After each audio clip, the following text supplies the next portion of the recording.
Hello, and welcome back to the Notes and Quotes podcast. If you're new here, welcome to the community. I'm really happy to have you here, and thank you so much for joining and taking the time to listen to this episode. I really appreciate you sharing your time with me. And if you want to do me a really quick favor, you can fill out the listener survey, which is in our show notes. It helps me create the best possible podcast for you, because that's exactly who this is for. If you hate this episode, if you love this episode, if you feel nothing about this episode, I want to know about it. So the listener survey helps me with that. Anyway, let's jump right into the conversation. So, AI is obviously the next big thing, or actually, more so the current big thing, because AI is currently booming. Every single day, I feel like there's new things around AI that weren't there before. It's advancing at such a rapid rate that is almost scary, but also really exciting. It's a weird paradigm that we have going on with AI. It's growing faster than we can even keep up with. And because I want to stay up to date with things going on and what the various advancements that are happening in I have been going to a lot of different AI sessions to learn from those in the field. And every session that I go to, I learn something new about AI. And it's honestly, it's mad. But I wanna highlight one of my experiences. So a couple weeks ago, I went to one of these AI training sessions, and this lady who's in the audience with me put up her hand and asked, okay, this is all great and incredible, but what is the environmental impact of all of this? And the guy leading the session, he kind of froze a bit and started to get visibly very flustered.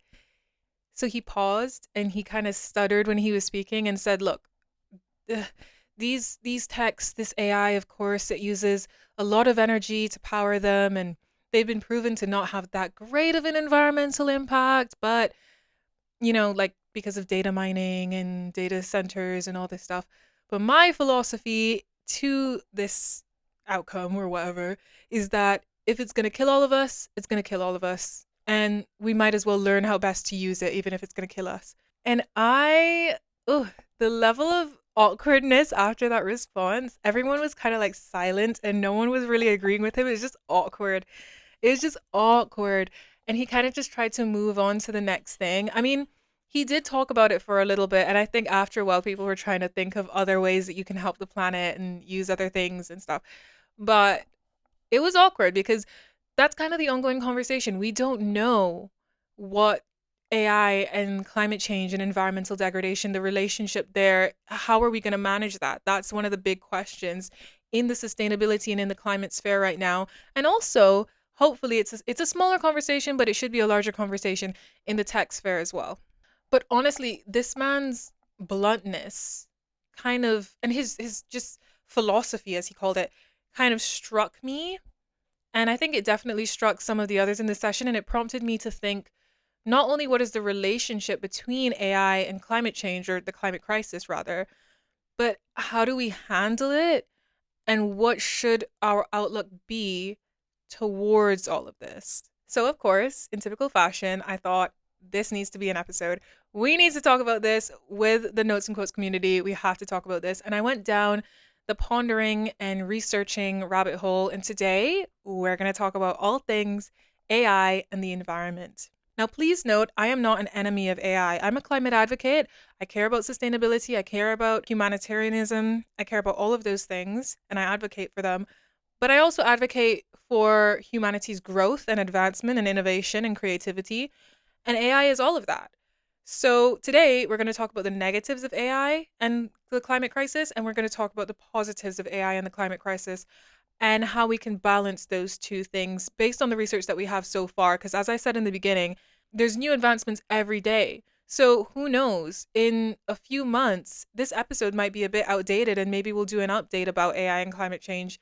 And maybe I'll find things that I didn't know before. Maybe we'll find things that are wrong, or maybe things that we talk about would have grown and their new developments. So kind of an exciting time. But what we're going to talk about, as I said, are the negatives, the positives of AI, the nature of AI and where we are right now in relation to the climate crisis and all of that stuff. So I'm excited. Are you excited? I think we should get into it. And by the way, of course, with all of our episodes, we form the foundation of our conversation with a quote. If you take nothing away from this episode today, you can take away the quote of the day. And the quote of the day today is: the greatest danger of artificial intelligence is that people conclude too early that they understand it. This is a quote by Eliezer Yudkowsky. I'm definitely pronouncing the name wrong, but it's a brilliant quote. I think it's so true. We're going to read it again. The greatest danger of artificial intelligence is that people conclude too early that they understand it. And this, I think, is something that we should all remember, especially at a time like this. So, whenever people ask me if I want the good news or the bad news first, I always say, give me the bad news first so that the good news can uplift me in the end. So that's what we're doing right now. We are going to talk about the negatives of AI and climate change, or AI in relation to climate change. So the biggest thing that comes to mind when I think about AI and the climate crisis is the data centers, the data mining centers, and the centers that basically allow AI systems like ChatGPT, like Copilot, like other AI platforms like Gemini, all of these different things to actually exist and continue running in the amazing ways that they do. Data centers. They are massive, massive, massive energy users. And it's not just because they use massive amounts of electricity that increases greenhouse gas emissions that go on to warm the planet. It's not only that, but there's also the fact that there's electronic waste like mercury and lead that's seeped out into nature. And I think I remember there's this documentary or this story. I can't remember. I saw a clip of it, which was kind of a clip taken from an episode of a documentary about this woman and her husband who live next to a data mining center, and the water contamination and contamination of their filtration systems and their pipes and everything because of the waste coming off from these data mining centers was really, really heartbreaking to see, because this is a reality that a lot of people who live near data mining centers will have to face if the right measures are not put in place, which a lot of the time, unfortunately, they aren't. And this isn't only negative for people who are living near the data mining centers, but they're also negative for the ecosystems that are around the data mining centers. Think about the impacts of mercury and lead and other electronic forms of waste that are seeping out into our ecosystems, how that destroys the nature and the environment around those areas. And also, a lot of the data mining centers, or data centers in general, rely on critical minerals and rare elements to keep them running. And of course, mining of rare minerals and elements from our environment has negative environmental impacts as well that have been long known, but we still do it for things like powering our phones, powering our cars, powering so much of our everyday items that we use. But one of the biggest things that has been in conversations around data centers like that of the ChatGPT data centers are the large consumption of water.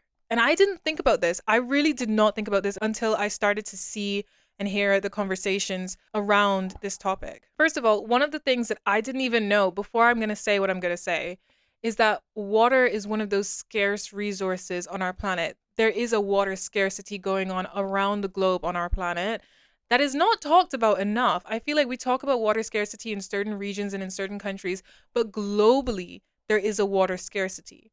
And the amount of water that we use to power data centers is shocking. When I was doing my research, I came across this information that was released by the United Nations Environmental Program, and I took away this quote. It's not like the quote of the day, but it's a quote that's really important to what we're about to say. So the United Nations Environmental Program said that globally, AI-related infrastructure may soon consume 6 times more water than Denmark, a country of 6 million, according to the estimate. That is a problem when a quarter of humanity already lacks access to clean water and sanitation. I feel like that's one of those things, one of those statistics or one of those estimates that you really have to read twice. Like, you have to pause and let that all sink in. I mean, and they didn't even say like, oh, in 20 years. They said soon, that this is like an impending reality, that AI related infrastructure will end up consuming 6 times more water than Denmark, which has 6 million people in it. And also, one of the things, like I said before, grossly overlooked is that a whole quarter of our humanity already lacks access to clean water and sanitation services. So, I mean, If that's not a crisis, I don't know what is. So that's just data centers in terms of the negativity. I promise you we're going to go over into the positivity soon. It's just that this information is important for us to know. It can't all be positive information, because if that was the case, then no change would actually come about, because everything is great and they're fine and dandy, but that's not the case. So awareness of these things is really important for everyone so that change can actually occur. So, one of the other things that is quite negative about the relationship between AI and the climate crisis is that beyond data centers, AI could actually repurpose misinformation that then downplays the urgency of the climate crisis. Because if we think about how AI chatbots, for example, work, things like ChatGPT, things like DeepSeek, things like Copilot, they take information that is already published online to inform their responses that they give to you. And a lot of information online tends to be misinformation. And there's a lot of misinformation around climate change and the climate crisis, as we know. There's people out there saying that the climate crisis is not real. There's people out there saying that everything is fine. And there's people saying that there's solutions when there's not solutions sometimes for things. There's people who are out there just downright lying to you about things. So if AI is using online to inform itself on information that you might ask it, it's very much going to become a platform that repurposes misinformation. And a lot of times, I think, especially with the incoming generation, there's a lack of critical thinking when it comes to education now. Because we have things like AI, because we have things that speed up our life, and it's great, it's amazing, but it means that there's a lot less critical thinking going around. So you might ask ChatGPT a question and you take it at face value and you say, okay, look, this is true because ChatGPT said it. And you might think it's a viable explanation because ChatGPT is using so many different sources when you could research it and only use one source. And yeah, it makes sense logically, but a lot of the time ChatGPT gets confused. A lot of the time ChatGPT is wrong, but it will convince you in such an incredibly convincing way that it's correct, when in fact it's not. And that is one of the fears that I definitely, and also some other people online, have when it comes to the advancement of AI. That potential for misinformation to be spread and downplaying the urgency of the climate crisis. Another one of the negatives, the last negative that I'm going to share with you guys today, because I don't want people to get all down in the dumps, is that it could exacerbate social and economic inequalities that already exist. So when we think about the fact that we're in the digital age and we're in the age of constant rapid advancement, it seems great and it seems amazing and it seems like a huge time of innovation, like another boost for humanity's innovation and advancement. And that's great. But what a lot of people don't realize is this is not a universal experience. In Western countries, in countries that are more developed, it feels like that, and you can feel the growth, you can feel the advancement. It feels a lot more accessible to people within these countries, but it's not spread equally. Not even within the countries that it's being spread, it's not spread equally. Access to technology, access to AI platforms, access to all of these things is only given to kind of a select few. And you might think, okay, but ChatGPT is widely accessible, it's free. And Gemini is basically Google. And that's, yeah, that's true. But think about how many people don't actually have access to a laptop or a phone or Wi Fi or the internet or anything. A lot of people don't have those privileges. And because of that, it could then exacerbate the social inequalities we have, because people who do have access to those things then have access to education, they have access to information, they have access to answers to their questions, and they can solve a lot more problems way easier than people who don't have access to these tools. So it then widens an already existing gap that we have in the global society. And if we are not careful with the advancement of AI and making sure that it is distributed in a very ethical, inclusive kind of way, it's going to be really, really sad to see how the social and economic inequalities are going to kind of just skyrocket, unfortunately. Now, positives. Remember, I said bad news first, good news so that it can lift you up a little bit. That's what I'm going to do now. Let's go on to the positives.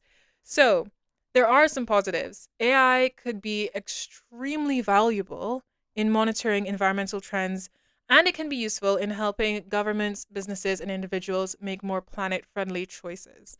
Now, the thing is, AI is already doing this.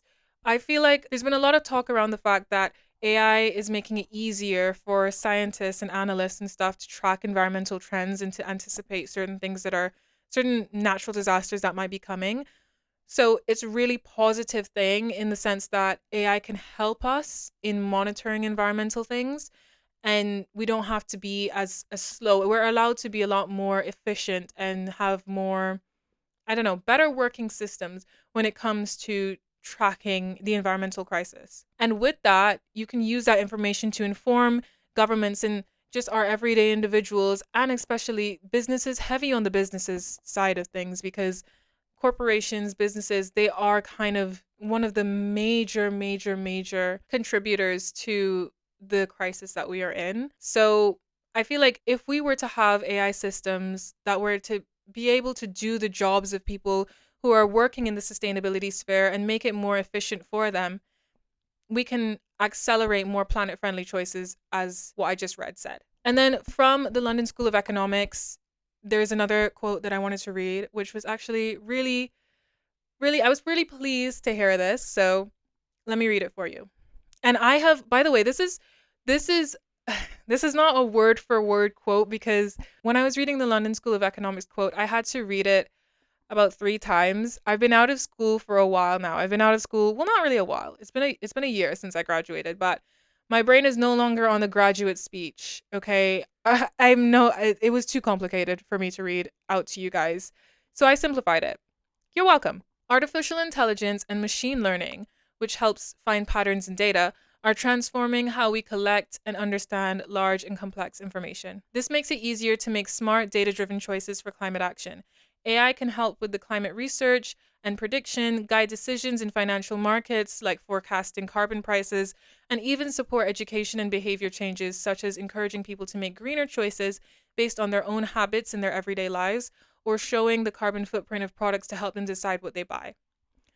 That is so exciting and reassuring, because I think when we talk about, especially as climate advocates, we've been talking about people trying to change their everyday habits. And it's really hard for people to jump onto that bandwagon because you're stuck in your ways, especially older people. They're stuck in their ways. So, and I mean, younger people as well. I tend to be quite stuck in my ways too. So, asking somebody to change the way that they live their everyday life is hard. But when you personalize it and make it seem really accessible, then it's great. One of the things that I sometimes have used AI for is I would tell it all of the things that are in my fridge, and I'll be like, what can I make for lunch based on what you see here? And it will tell me all of the different things. And that makes it easier for me because it's personalized to my current situation. So it's a weird example, but if I was to just try and figure it out on my own, yeah, I definitely could. But it would take a lot more effort and energy, and I would be less inclined to do it. I'd be more inclined to just do something that's a bit more detrimental for my bank account and go and buy something. When you personalize solutions to people and make it seem super easy and accessible, then that is really great, and it's more encouraging for them to actually take on those changes. So I think that's one of the things that is going to be really exciting for AI, to encourage people to make more greener choices, and not just individual people, but businesses, government officials, all of those different things we mentioned before. And also highlighting the carbon footprint of certain products is really exciting thing to think about, because we now have labels on products saying whether they're green or whether they're environmentally friendly, whether this is recyclable and stuff. And it does, for some section of the population, encourage the types of purchases that they make, because ultimately everyone kind of wants to be a good person. At least I hope most people want to be good people. And so they do things that take them towards that. And if we are able to show people the carbon footprint and the impacts of purchasing these certain things on the planet, then I think it would encourage people to have much more greener choices. So in that way, AI can help us tackle climate change. Another positive is that currently there are some, emphasis on some, global guidelines on ethical usage of AI, but they're currently non-binding. So as I said, AI is constantly developing. Governments cannot even keep up with the advancements of AI. So every single time that they come out with some guidelines, it's like they need to go research again and reframe it because there's a new development in the world of AI. So right now there are guidelines on how you should ethically use AI, and that includes how we use it in relation to the climate. But none of it's binding yet. So it is positive. I say it's a positive because it means that we're on the road to outlining those guidelines and making them binding in the future so that we can actually have that strict guidance on how we should and shouldn't use it and how it could impact the climate. So I think us being on the road to it and seeing it as a priority for governments is a positive thing. And the other positive that I found is that there are solutions, or rather, not, I wouldn't say they're solutions, but they're kind of, I would say they're more of a road to a balancing act with the advancement of AI and the protection of our environment. So, the major AI companies, and I got this, I cannot remember where I got this from. This is bad, but I did not note down where I got this from. I think it was a collection of research that I just threw together. That's why I didn't put a source down. But the major AI companies can use smarter, less power hungry systems when they're powering their AI platforms, switch to smaller models when they can, reduce energy usage during peak times, and invest in green energy. So, obviously, a lot of these AI platforms like ChatGPT, Gemini, DeepSeek, Copilot, whatever else, they're making heaps of money right now. Obviously, they're making heaps and heaps and heaps of money. And a lot of the times when these big corporations make heaps of money, because they want to feel like good people, they then invest and donate into other positive things. So it could mean more investments for green energy, could mean more investments for charities that are dealing with the climate crisis. So it could mean more funding for those things. Who knows? It's a bit of a stretch of a positive, but it's still a positive nonetheless. And companies using AI can still move forward while keeping an eye on their carbon footprint and cutting unnecessary cloud costs. What does this mean? So I think it goes back to that ethical usage of AI. When we're talking about innovation and growth, and when we're talking about regulation alongside that, it can be a bit iffy because it's like regulation and guidelines trying to keep up with that growth and innovation, as we said before. But if there is the intention to do that, there's the intention to watch the carbon footprint and watch the environmental impacts, which it's an ongoing conversation. So it's really positive to see that that conversation is ongoing and that we're trying to keep up at least. I think it bodes well because it means that innovation is going to kind of have some guardrails on it. So we're not going to just blindly advance AI and shoot forward without thinking about the impacts of everything whilst we're innovating and advancing. We're still having those conversations to be like, hey, this is really cool and this means a lot of really amazing things for our future. But let's do some environmental assessments. Let's make sure that we're not doing something that's positive for our growth, but also at the same time really negative in the long run and also in the present day. And even so, I mean, there's other things that we can use alongside AI to supplement our carbon footprint. So one of the things that I do use is Ecosia. We are not sponsored by Ecosia. I would love to be sponsored by Ecosia. That would be amazing. I feel like I should reach out to Ecosia and ask if they want to sponsor the Notes and Quotes podcast. But Ecosia is basically like Google, but if every time you search something on Google, it planted a tree. That's exactly what Ecosia is. Ecosia is a search platform. It's where you can use it exactly like how you use Google, and you will get the same things that Google will send you as an answer to whatever you're looking up. But every single time that you research something on Ecosia, it does actually plant trees. So I'm actually going to read their official description because that's a description from my brain, and I want to be accurate in what I'm talking about. So let me look up and see how Ecosia describes their service. And I really would encourage everyone to or to just sign up for Ecosia. It takes 2 seconds as well. It doesn't even take that long. It took me less than 2 minutes to just start using Ecosia. And it just is really good. And there was a time where I went to my GP, general practitioner, or the doctor, for anyone that doesn't know what a GP is. And I went to the GP and she was looking up something online. And I can see her desktop. And she's using Ecosia as her main search platform. And I was so heartwarmed by that because it meant that Ecosia was actually breaking into the norm. And it's brilliant. And I'm so excited about that. Anyway, let me tell you what Ecosia actually is based on their own words. Right. So Ecosia is a search engine platform. And every single time, like I said, when you search something, it plants trees. 100% of the profits go to the planet. And it is the planet's largest tree planting movement. And they make a difference every single day. They use every single cent of their profits for climate action. There's no greenwashing involved. There's no trickery involved. And it's also, best thing ever, free. Totally 100% free. It's not like, oh, it's free, but then you'll have to pay after a while or there's a premium. No, It's just completely free, and you can switch to Ecosia in 2 minutes, and you'll be helping the planet as well and lowering your carbon footprint and feeling like a good person. So why not do that? I recommend doing Ecosia. Anyway, that's that. The main takeaway that I have for you guys today, besides our quote of the day, which I will read again at the end, is that AI's climate impact hinges completely on how it's used. Completely on how it's used. It's either going to be accelerating environmental harm or becoming a critical tool for solutions to the environmental crisis. It's up to us which way we go. And right now we're at a pinnacle point of just deciding that. And I think that is incredibly exciting and scary at the same time. So, yeah, if you take nothing away from this episode, take away that and take away the quote of the day from Eliezer Yudkowsky, who says the greatest danger of artificial intelligence is that people conclude too early that they understand it. Incredibly important, incredibly true. That's all I have for you guys today. I really enjoyed talking to you as always. Thank you so much for listening. If you want, you can go check us out on our socials. We are on Instagram, LinkedIn, TikTok, and YouTube.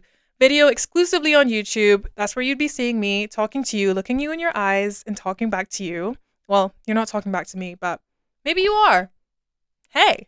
Okay, anyway, sorry, I'm getting weird now. Yeah, that's all we have for you guys today. Thank you so much for listening. I'll see you again next Tuesday. Have a great, great, great day, night, anytime it is where you are, and great rest of your week. Love you so much. I will talk to you later. Bye.